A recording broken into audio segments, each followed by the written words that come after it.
He looked me right in the eyes and said, "We don't have room for misfit people like that in our church." I say, what? Can I talk to the misfits right now? Because I was one of those misfit people.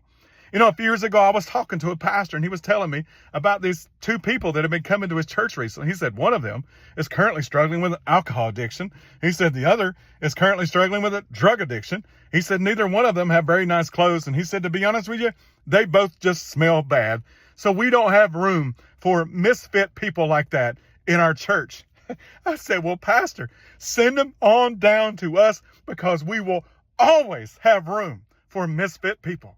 In all of my years of being a pastor and a church leader, who I've had more trouble out of than anybody else when it comes to church? Oh, it has not been the misfits. Not at all. It's been the religious people. By religious, I mean people that look like they follow Jesus, but they really don't. People that put their traditions above the authority of God's word. It's interesting that when Jesus went to build his church, he didn't call the qualified religious people to do that. He called the unqualified misfits to build the church. Maybe you're a misfit. You're the perfect person for God to use to continue to build his church and to do great things through. Love ya.